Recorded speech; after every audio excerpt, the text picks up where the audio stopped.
दोस्तों आज की इस वीडियो में हम आपके साथ शेयर करने जा रहे हैं हमारे क्लाइंट अनिकेत की स्टोरी कि किस तरीके से उन्होंने 13 महीने के अंदर ना सिर्फ अपना हेयर फॉल रिकवर किया बल्कि आप देख सकते हैं कि न्यू हेयर रिग्रोथ भी पॉसिबल हुआ है और ये क्लियरली विजिबल दिखाई दे रहा है। सो आज की इस वीडियो में मैं उनकी कंप्लीट स्टोरी आपके साथ शेयर कर रहा हूँ कि किस तरीके से नेचुरली उन्होंने ये सारी चीज़ें फिक्स किया। हाँ, इसमें थोड़ा सा वक्त ज़रूर लगा है लेकिन रिजल्ट्स आप देख सकते हैं कि बहुत हद तक सेटिस्फाई है। हो सकता है कि आपको लगे ये मैजिक है, बट हाँ, पेशेंस के साथ समय देकर और सही चीज़ों को फॉलो करके आप भी ये चीज़ कर सकते हैं। आइए शुरू करते हैं, कंप्लीट स्टोरी आपके साथ शेयर करता हूँ। आप सभी लोगों का केशवा हेयर केयर में बहुत बहुत स्वागत है। मेरा नाम सौरभ है और मैं केशवा हेयर केयर में हेयर एक्सपर्ट के तौर पर काम करता हूँ। केशवा हेयर केयर में हमारा सिर्फ और सिर्फ एक ही विजन है कि आजकल जो ये प्रॉब्लम है, hair fall, hair thinning, receding hair line, bald patches, जो ये प्रॉब्लम कॉमन होते जा रही है, हमारा एक ही मकसद है कि हम इसका नेचुरल सोल्यूशन आप सभी लोगों तक पहुँचाएं। आइए अब शुरू करते हैं।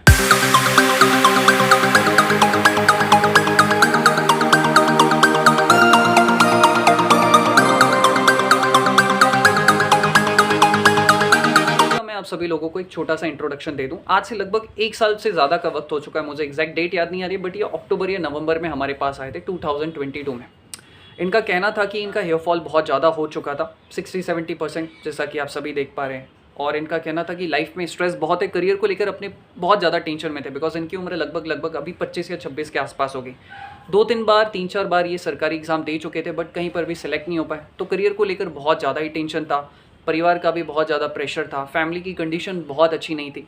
तो इस वजह से इनका कहना था कि उन्हें स्ट्रेस बहुत ज़्यादा हो रहा था, उनकी लाइफस्टाइल प्रॉपर नहीं थी, इस वजह से इनका कहना था कि हेयर फॉल हो सकता है। तो जब हमने इनसे पूछा कि क्या आपने कुछ डॉक्टर से सलाह मशवरा कुछ किया, तो इनका कहना था कि बीच में इन्होंने डॉक्टर से भी सलाह मशवरा किया था। तब इन्होंने फिनेस्टराइड और मिनॉक्सिडिल जैसी चीज़ें ट्राई की थी डॉक्टर के गाइडेंस में, और शुरुआत में ठीक रिजल्ट्स भी आना शुरू हो गए थे 2-3 महीने में। लेकिन फिर उसके कुछ टाइम बाद उन्हें इचिंग की प्रॉब्लम बहुत ज़्यादा शुरू हो गई, रेड रैशेज़ आने लगे, जिसकी वजह से उन्होंने उस प्रोग्राम को बीच में ही छोड़ दिया था। और फिर उनका कहना था कि अब वो किसी नेचुरल सोल्यूशन को ढूंढ रहे हैं कि जिससे इनकी जो प्रॉब्लम है ये बहुत हद तक नेचुरली कंट्रोल में हो जाए। और इन्होंने कहीं पर हमारी ऐड देखी थी, तो उसके थ्रू इन्होंने हमें रीच आउट किया। अब हमने क्या क्या चीज़ की, किस तरीके से जो है नेचुरल तरीके से जो प्रोसेस हुई, वो मैं आपको बताता हूँ। जब अगर हम ट्रीटमेंट की बात करें तो ये बिल्कुल नेचुरल होता है। हमने उनसे कुछ बेसिक डिटेल्स ली, जैसे कि उनका हाइट, वेट, एज, उनका स्लीप पैटर्न, डाइजेशन कैसा है, ऐसे कुछ और 3-4 सवाल होते हैं जिससे हम ये समझ पाएँ कि बॉडी में कौन सा दोष इम्बैलेंस है एंड क्यों हेयर फॉल हो रहा है। आप में से बहुत सारे लोग कंफ्यूज हो रहे होंगे, स्पेशली जो भी लोग हमारा चैनल फर्स्ट टाइम देख रहे होंगे। देखिए, हम केशवा हेयर केयर में नेचुरल सॉल्यूशंस का इस्तेमाल करते हैं, आयुर्वेदिक साइंस का इस्तेमाल करते हैं इस प्रॉब्लम को ट्रीट करने के लिए। अकॉर्डिंग टू आयुर्वेदा हमारी बॉडी में 3 दोष होते हैं जो कि पूरी बॉडी को चलाते हैं, पूरी बॉडी की प्रोसेस को फॉलो करवाने में मदद करते हैं। और वो 3 दोष होते हैं वात, पित्त और कफ। जब ये तीनों दोष इक्वल क्वांटिटी में हमारी बॉडी में होते हैं तब जो है हमारी बॉडी फिट होती है, हमें हेयर फॉल, हेयर थिनिंग जैसी प्रॉब्लम नहीं होती है। लेकिन जब हमारी बॉडी में कोई दोष इम्बैलेंस हो जाता है, लेट सपोज कि आपकी बॉडी में वात, पित्त, कफ में से वात बढ़ गया तो आपको हेयर थिनिंग का प्रॉब्लम होगा, हेयर फॉल का प्रॉब्लम होगा। पित्त दोष अगर बढ़ गया तो आपको प्री मेच्योर हेयर ग्रेइंग, बाल सफ़ेद होने लगेंगे, आपको हेयर फॉल होगा। अगर कफ दोष बढ़ गया तो उसके अपने अलग अलग सिम्टम्स होते हैं, उनका बालों पर अलग अलग इम्पैक्ट पड़ता है। तो जब हमारी बॉडी में से 3 दोषों में से कोई भी दोष इम्बैलेंस होता है तब जाके हमें हेयर फॉल होता है। तो जब हमने उनकी बेसिक डिटेल्स देखी तो हमें ये समझ में आया कि उनकी बॉडी में इन्फ्लेमेशन की वजह से, इन्फ्लेमेशन बॉडी में बहुत ज़्यादा थे, जिसकी वजह से हेयर फॉलिकल्स डैमेज हो रहे थे, हेयर फॉल हो रहा था। लाइफस्टाइल अच्छी नहीं थी, न्यूट्रिशनल डेफिशिएंसी की वजह से, इन कुछ रीज़न से हमें ये समझ में आया कि उनकी बॉडी में पित्त दोष इम्बैलेंस है और पित्त दोष की वजह से उन्हें हेयर फॉल हो रहा था। तो यहाँ पे हमें एक सबसे इंपॉर्टेंट चीज़ मिलती है कि आपको ये चीज़ समझनी चाहिए कि कभी भी अगर आप अपना हेयर फॉल का ट्रीटमेंट करवा रहे हैं तो सिर्फ ट्रीटमेंट कहीं से भी ऐसे ही मत करवा लो। आपको समझना चाहिए कि आपकी हेयर फॉल, हेयर थिनिंग का रीज़न क्या है, और वो रीज़न पकड़ में अगर आ गया तो फिर इस प्रॉब्लम को डील करना या फिर क्रैक करना बहुत आसान होता है। यहाँ पर 3 सबसे मेन रीज़न समझ में आए जिसकी वजह से उन्हें हेयर फॉल और हेयर थिनिंग की प्रॉब्लम हो रही थी या फिर बाल्डनेस की प्रॉब्लम हो रही थी। सबसे पहली वजह थी न्यूट्रिशनल डेफिशिएंसी। हमने ये नोटिस किया कि जो भी वो डाइट ले रहे हैं उसमें कुछ स्पेसिफिक न्यूट्रिशन बहुत कम है, जैसे कि विटामिन B7 जिसे हम बायोटिन कहते हैं, जैसे कि विटामिन B12 हो गया, जैसे कि जिंक हो गया, सेलेनियम हो गया, जो कि हमारी हेयर फॉलिकल्स को नरिश करने का काम करते हैं। साथ ही साथ हमने ये भी नोटिस किया कि उनकी हेयर ग्रोथ बहुत ही स्लो है, और उसके पीछे रीज़न ये था कि बॉडी में या फिर जो भी वो डाइट ले रहे हैं उसमें ओमेगा कम था, एंड साथ ही साथ जो कुछ अमीनो एसिड्स होते हैं जो कि हमारी हेयर ग्रोथ में सपोर्ट करते हैं, जैसे कि मेथायोनिन, ग्लाइसिन, ल्यूसिन, जो कि हमारे हेयर ग्रोथ में सपोर्ट करते हैं, जो कि बेसिकली जो हमारे हेयर्स हैं वो सारे बने होते हैं अमीनो एसिड्स। तो जो ये ल्यूसिन होते हैं, आइसोल्यूसिन, ग्लूटामिन, ये एक तरीके के अमीनो एसिड्स होते हैं जो कि हेयर ग्रोथ में सपोर्ट करते हैं। तो पहली चीज़ हमें ये समझ में है। दूसरी चीज़ ये थी कि उनका स्लीप पैटर्न तो ठीक था, लेकिन फिर भी स्ट्रेस की वजह से वो साउंड स्लीप नहीं ले पा रहे थे, और ये भी अपने आप में एक बहुत बड़ा रीज़न है। तो ये दूसरा रीज़न था, स्लीप पैटर्न ख़राब चल रहा था जिसकी वजह से उन्हें इशू हो रहा था। और जो तीसरा सबसे बड़ा रीज़न था वो था हेयर केयर की प्रॉपर हाइजीन रूटीन वो मेंटेन नहीं कर पा रहे थे। कभी नहा रहे हैं, कभी नहीं नहा रहे हैं, कभी स्कैल्प के लिए प्रॉपर हेयर केयर रूटीन वो नहीं अपना रहे थे। पोल्यूशन की वजह से आप कह लो या फिर पित्त दोष की वजह से कह लो, उनकी स्कैल्प का रूटीन वो प्रॉपरली मेंटेन नहीं कर पा रहे थे, जिसके कारण वहाँ पर फ्लेक्स का इशू हो रहा था। कभी कभी स्कैल्प ऑयली हो जाती थी तो बहुत ज़्यादा डैंड्रफ का इशू हो रहा था। तो ये 3 सबसे मेन रीज़न हमें समझ में आए, एंड अब हमें इस हिसाब से सॉल्यूशंस तैयार करने थे। तो अगर हम सॉल्यूशन की बात करें तो जो सबसे पहली चीज़ हमने इंप्लीमेंट की वो था सही तरीके से लाइफस्टाइल को फॉलो करना। उनके उठने का, बैठने का, खाने का कोई सही समय नहीं था, और ये सारी चीज़ आप लोग भी अपनी लाइफस्टाइल में कर सकते हो। देखिए, हम सभी जानते हैं कि क्या क्या इश्यूज़ हैं, किसकी वजह से हमें हेयर फॉल हो रहा है। बहुत हद तक आप सभी लोग ये चीज़ जानते हैं, तो आप लोग अपने लेवल पर इस चीज़ को इम्प्लीमेंट कर सकते हैं कि अपना एक रूटीन अपने खुद बनाएं कि आपके सोने का वक्त कौन सा है, एंड आप उस समय पर अपने बिस्तर पर चले जाएं। शुरुआत में हो सकता है थोड़ी सी दिक्कत हो, लेकिन आप जैसे जैसे फॉलो करते जाएंगे, जैसे जैसे आप खुद डिसिप्लिन होते जाएंगे, आप रिजल्ट्स देख सकते हैं। तो सबसे पहली जो चीज़ थी वो था लाइफस्टाइल करेक्शन, कि आपको क्या करना है लाइफ में, आपने डिसाइड कर लिया, एंड आपने आपके खाने का, उठने का, सोने का एक सही रूटीन फिक्स कर लिया, जो कि बहुत हेल्पफुल है। अगर आपका एक लाइफस्टाइल सही हो, अगर आपका एक अच्छा लाइफस्टाइल आप फॉलो कर रहे हैं, तो ये भी आपके दोष को बैलेंस करने में आपकी बहुत ज़्यादा हेल्प करता है। तो जो दूसरी सबसे इंपॉर्टेंट चीज़ की, और मैं आप सभी लोगों को भी कहना चाहूँगा कि इस चीज़ पर आपको ज़रूर ध्यान देना चाहिए, और वो है आपको आपके बॉडी की कंपोजिशन के अकॉर्डिंग डाइट लेना चाहिए। देखिए, जैसा कि मैंने आप लोगों को बताया कि उनकी बॉडी में पित्त दोष इम्बैलेंस था, बॉडी में इन्फ्लेमेशन बढ़ा हुआ था, प्रॉपरली न्यूट्रिशनल डेफिशिएंसी जो थी उनकी बॉडी में चल रहा था। तो आपको उस अकॉर्डिंग जो है डाइट लेना चाहिए। जैसा कि 3 तरह की बॉडी होती है। एक होती है वात दोष वाली बॉडी, यानी कि जिनकी बॉडी में वात दोष इम्बैलेंस है। एक होती है पित्त वाली बॉडी, जिनकी बॉडी में पित्त दोष बढ़ जाता है। मतलब वात दोष और कफ दोष तो ठीक है, लेकिन पित्त दोष बॉडी में बढ़ गया।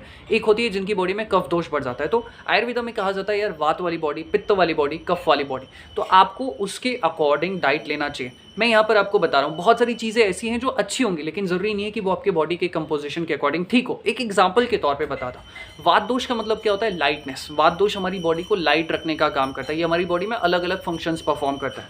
अगर लेट सपोज मेरी बॉडी में वात दोष की वजह से हेयर फॉल हो रहा है या हेयर थिनिंग का प्रॉब्लम हो रहा है, तो मुझे ऐसी डाइट लेनी होगी जो कि वात दोष को बैलेंस करने में मदद करे। अब एक एग्जाम्पल आपको और बताऊँ। देखिए, स्प्राउट्स होते हैं, खाने में अच्छी चीज़ होते हैं।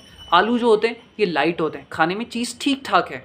तो ये चीज़ें हमें नहीं खानी चाहिए, बिकॉज ये वात दोष वालों के लिए सुटेबल नहीं है। इससे उनका डाइजेशन और ख़राब हो जाएगा एंड वात दोष इम्बैलेंस हो जाएगा। वहीं अगर मैं पित्त दोष वालों की बात करूँ तो ड्राई फ्रूट्स खाना अच्छी बात है, लेकिन बहुत सारी चीज़ें ऐसी हैं, अगर पित्त दोष वाले ड्राई फ्रूट्स खाएंगे तो उनका पित्त दोष और बढ़ना शुरू हो सकता है, अगर वो लिमिट से थोड़ा सा भी ज़्यादा खा रहे हैं। तो हमें इस चीज़ का ध्यान रखना है कि आपकी बॉडी का दोष कौन सा है, एंड उस अकॉर्डिंग आपको डाइट प्लान लेनी चाहिए। ये बहुत बहुत बहुत ही इंपॉर्टेंट फैक्टर है अगर आप अपना हेयर फॉल रोकना चाहते हो अकॉर्डिंग टू आयुर्वेदा। जो सबसे इंपॉर्टेंट चीज़ थी वो थी न्यूट्रिशनल डेफिशिएंसी, जो कि मैंने आपको शुरुआत में भी बताया था। हम सभी लोगों की बॉडी में एक एवरेज रिसर्च के मुताबिक अगर हम देखें, एक सर्वे के मुताबिक देखें, तो हम जो इंडियंस लोग होते हैं, हमारी बॉडी में 60 to 70% लोग ऐसे हैं जिन्हें हेयर फॉल होता है, और उसके पीछे वजह होती है कुछ ना कुछ न्यूट्रिशनल डेफिशिएंसी की, जो हमारी बॉडी में न्यूट्रिशनल डेफिशिएंसी होती है। सो हमने उनकी डाइट में केशवा हेयर न्यूट्रिशन डेफिनेटली ऐड किया। मैं ज़रूरी नहीं कहूँगा कि आप यही न्यूट्रिशन ऐड करो, आप अपने हिसाब से आपको जिस भी न्यूट्रिशन की ज़रूरत है वो आप ऐड कर सकते हो। हमने ये न्यूट्रिशन ऐड किया बिकॉज इसकी सबसे अच्छी चीज़ ये है कि इसमें आपको जो भी न्यूट्रिशन की नीड है बालों के लिए, वो सब कुछ आपको मिल जाता है। चाहे आपको बायोटिन की ज़रूरत हो, विटामिन B7 की, चाहे आपको विटामिन B12 की ज़रूरत हो, चाहे विटामिन A की ज़रूरत हो, चाहे विटामिन K की ज़रूरत हो, चाहे विटामिन B9 की ज़रूरत हो, सब कुछ आपको मिल जाता है। अपार्ट फ्रॉम दैट इसमें आपको ओमेगा भी मिल जाता है, आप देख सकते हैं यहाँ पर। एंड इसी के साथ ही साथ हमारे हेयर रीग्रोथ के लिए जो हमें अमीनो एसिड्स की ज़रूरत होते हैं, ये जो हमारे बाल होते हैं ना, ये बने होते हैं अमीनो एसिड्स के। तो अमीनो एसिड्स की भी जो भी आपकी नीड है उसको भी ये फुलफिल कर देता है। इसमें आपको लाइसिन मिल जाता है, सिस्टीन मिल जाता है, मेथिओनिन मिल जाता है, ग्लूटामिन मिल जाता है, आप यहाँ पर देख सकते हैं। तो ये सारे ही न्यूट्रिशन आप लोगों को मिल जाते हैं। तो हमने इस चीज़ का ध्यान रखा है कि इस न्यूट्रिशन में आपके बालों के लिए जिस प्रिसाइज न्यूट्रिशन की ज़रूरत है, प्रिसाइज न्यूट्रिशन का मतलब क्या होता है ये चीज़ मैं आपको बता दूँ।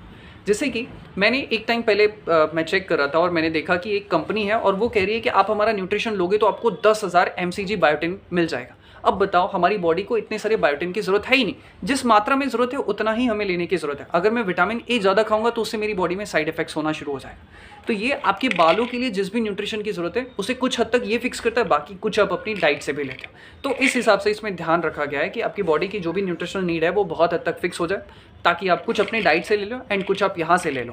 एंड दूसरी सबसे अच्छी चीज़ इसकी ये है कि आपकी बॉडी में चाहे कोई भी दोष इम्बैलेंस हो, या फिर आपकी बॉडी का कोई भी कंपोजिशन हो, या फिर आप कोई भी, आप मेल हो फीमेल हो, या फिर आपकी बॉडी वात दोष इम्बैलेंस हो, पित्त दोष इम्बैलेंस हो, या कफ दोष इम्बैलेंस हो, ये उन सारी ही चीज़ों को बैलेंस करता है। तो हमने ये चीज़ ऐड की ताकि उनकी बॉडी की न्यूट्रिशनल डेफिशिएंसी दूर हो जाए। अब मैं ये नहीं कहूँगा कि आप इसी न्यूट्रिशन को ऐड करो, आपकी बॉडी के अकॉर्डिंग जो भी आपको अच्छा न्यूट्रिशन लगता है वो भी आप ऐड कर सकते हैं, बट ये किसी के गाइडेंस में ही करिए। इसी के साथ ही साथ चौथी चीज़, हमने उनकी लाइफस्टाइल में योगा और कार्डियो को भी ऐड कर दिया, बिकॉज उनकी लाइफ में स्ट्रेस बहुत था, और स्ट्रेस अपने आप में एक साइलेंट किलर है हमारे बालों के लिए। स्ट्रेस की वजह से आपकी बॉडी में DHT बढ़ता है, डाईहाइड्रोटेस्टोस्टेरोन, जो कि अपने आप में एक हार्मोन है जिसे आप कह सकते हैं, जो कि हमारे हेयर फॉलिकल्स को ब्लॉक करता है।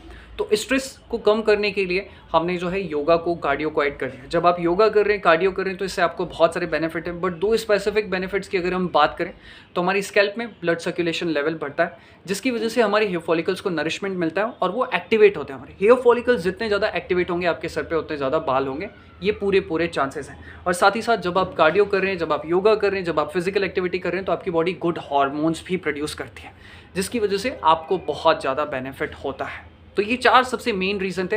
Apart from that, time to time scalp को किस तरीके से नरिश करना चाहिए, कौन सा ऑयल आपको यूज़ करना चाहिए, ये सारी चीज़ें भी हमने धीरे धीरे ऐड की। एकदम से अगर हम आपको बहुत सारी चीज़ें बताते हैं तो उसमें क्या है कि इंसान कुछ चीज़ें फॉलो कर पाएगा, कुछ चीज़ें नहीं कर पाएगा, बट आप धीरे धीरे जब चीज़ों को इनकॉर्पोरेट करते हैं, पहले महीने आपने 2-3 चीज़ें ऐड की, फिर अगले महीने कुछ चीज़ें ऐड की, फिर अगले महीने कुछ चीज़ें ऐड की, तो इससे आपको बहुत ज़्यादा जो है बेनिफिट मिलता है।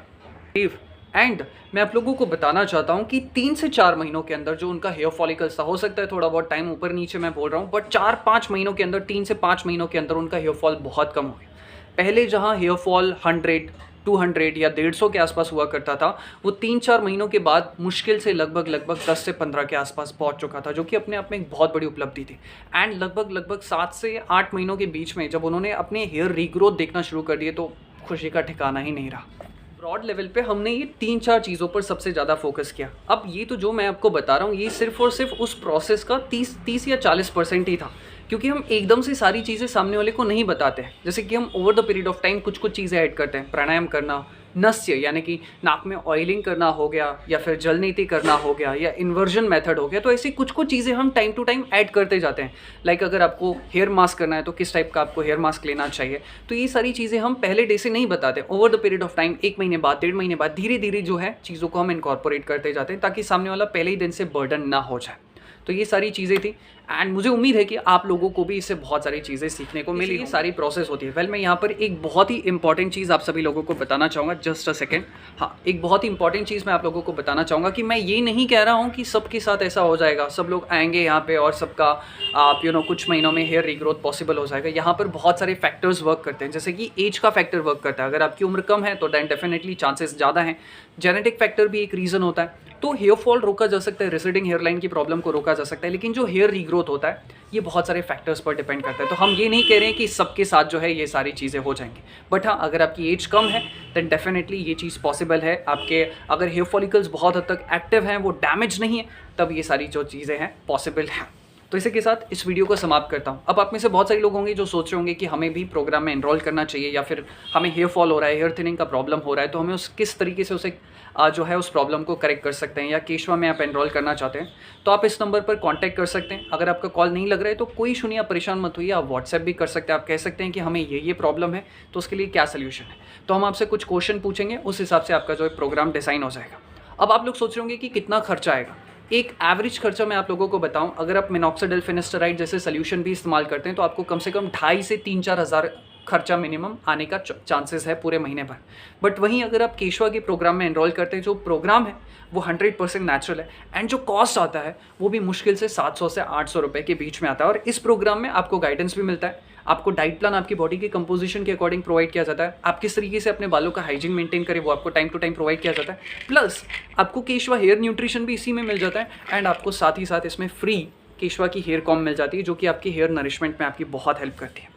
तो आप चाहें तो इस न्यूट्रिशन को वेबसाइट से भी परचेज कर सकते हैं। वेबसाइट से आप परचेज करेंगे, फिर आप हमें व्हाट्सएप कर दीजिए कि मैंने न्यूट्रिशन परचेज किया हुआ है, अब मुझे क्या करना चाहिए वो आप बताइए, ठीक है। या फिर आप चाहें तो इस नंबर पर कॉल करके भी अपना ऑर्डर बुक कर सकते हैं, या फिर कुछ पूछना चाहें तो आप व्हाट्सएप पे कमेंट कर सकते हैं, नहीं तो आप इस नंबर पर भी कॉन्टैक्ट कर सकते हैं। इसी के साथ इस वीडियो को समाप्त करते हैं, और मैं दिल से आपके अच्छे बालों की कामना करता हूँ। Thank you.